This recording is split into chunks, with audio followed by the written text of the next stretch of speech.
अस्सलाम वालेकुम नादरीन, मैं हूं वकास अजीम और आप देख रहे हैं मेरा यूट्यूब चैनल वकास अजीम रिपोर्टर के नाम से। आप इसे यूट्यूब पर सर्च कर सकते हैं। सब्सक्राइब करें, लाइक करें और दोस्तों के साथ शेयर करें। नादरीन, आज के व्लॉग में हम बात करेंगे कि साल 2024 जो कि अब इख्तिताम पजीर होने वाला है, इसमें पाकिस्तान की मईशत ने कैसा परफॉर्म किया है और मुआशी मैदान में हुकूमत पाकिस्तान को कौन सी कामयाबियाँ मिली हैं और अब भी मईशत के लिए कौन से बड़े चैलेंजेस हैं जो कि हुकूमत पाकिस्तान के लिए इस वक्त दर्द सर बने हुए हैं। तो सबसे पहले बात कर लेते हैं कि हुकूमत पाकिस्तान को मुआशी मैदान में कामयाबियाँ क्या मिली हैं। वज़ारत ख़ज़ाना की जानिब से दिसंबर की जो माहाना रिपोर्ट है वो भी जारी की गई है और उसमें जो आदाद व शुमार हमारे पास सामने आए हैं उसमें अब हुकूमत पाकिस्तान बार बार ये दावा कर रही है कि पाकिस्तान में महंगाई की शरह मुसलसल कम होती हुई दिखाई दे रही है और दिसंबर में भी जो महंगाई की शरह होगी वो 4 से 5% होगी। दिसंबर 2023 की अगर हम बात करें तो महंगाई उस वक्त कोई 30% से ज़्यादा थी, लेकिन आज ये 4-5% के करीब हो चुकी है। इसका ये मतलब नहीं है कि पाकिस्तान में महंगाई ख़त्म हो चुकी है और लोगों को सस्ती चीज़ें मिल रही हैं। इसका मतलब ये है कि जो चीज़ें पहले 30% की रफ़्तार से महंगी हो रही थी, आज वो सिर्फ 5% की रफ़्तार से महंगी हो रही हैं। लेकिन आप ख़ुद अंदाज़ा करें कि अगर यही खाने पीने की अशिया 30% की रफ़्तार से महंगी हो रही होती तो आज इनकी कीमतें आज के मुकाबले में थोड़ी ज़्यादा होती। तो हुकूमत पाकिस्तान की पहली कामयाबी यही बता रही है कि महंगाई कम हुई है।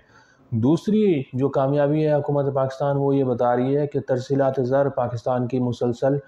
बढ़ती हुई दिखाई दे रही हैं, यानी कि हमारे ओवरसीज़ पाकिस्तानी बहन भाई जो हैं वो पाकिस्तान में पैसा भेज रहे हैं और इस माली साल के दौरान ये तवक्को की जा रही है कि कोई 30 अरब डॉलर से ज़ायद के करीब रेमिटेंसेस यानी कि तरसीलात ज़र पाकिस्तान को मिल सकेंगी। अब देखना यह है कि पाकिस्तान तहरीक इंसाफ की जानिब से जो सिविल नाफरमानी की कॉल दी गई है और उसमें सबसे पहला जो टारगेट है वो ओवरसीज़ पाकिस्तानी है। ओवरसीज़ पाकिस्तानी को PTI ये कह रही है कि पाकिस्तान में अपनी तरसीलात ज़र ना भेजें। तरसीलात ज़र पाकिस्तान की मईशत के लिए एक बहुत बड़ा सहारा है, लेकिन अगर आप ऑन ग्राउंड देखें तो ये हो नहीं सकता कि बैरून मुल्क पाकिस्तानी जो कि इस वक्त दुनिया भर में रहते हैं वो पाकिस्तान पैसा ना भेजें, क्योंकि अगर पाकिस्तान वो पैसा नहीं भेजेंगे तो फिर उनके जो ख़ानदान है यहाँ पर उनके लिए जो ज़िंदगी है और जो गुज़र बसर है उसको करना मुश्किल हो जाएगा। तो सिविल नाफरमानी की जो PTI की कॉल है वो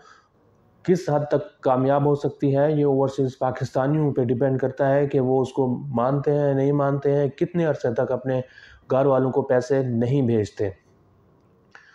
रेमिटेंसेस के बाद जो तीसरी बड़ी कामयाबी है हुकूमत पाकिस्तान के लिए वो ये कह रहे हैं कि अब एक्सपोर्ट्स बढ़ रही हैं और जब एक्सपोर्ट्स और तरसीलात ज़र बढ़ रही हैं तो फिर पाकिस्तान का करंट अकाउंट खसारा भी कम हो रहा है।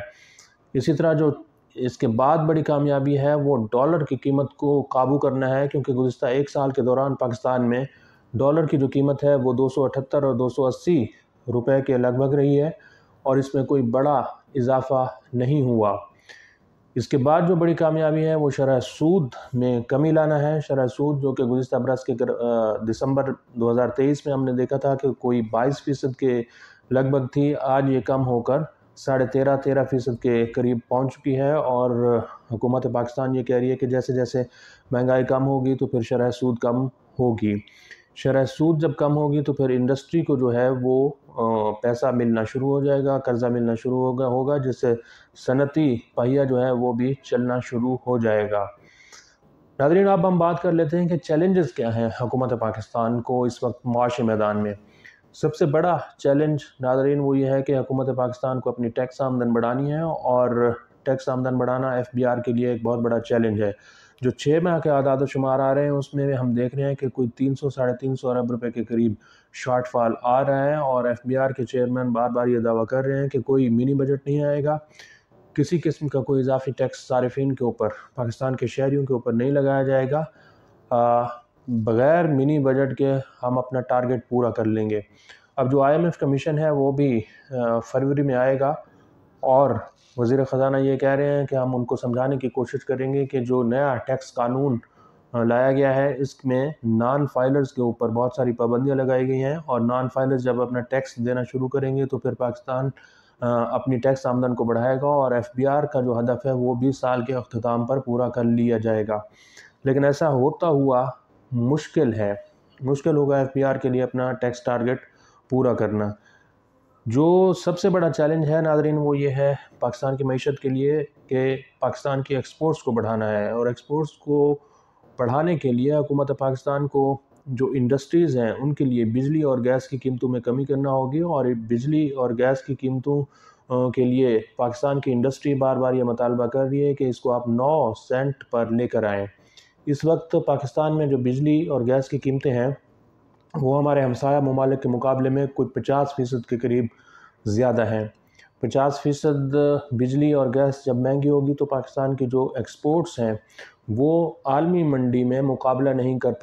کر پائیں گی،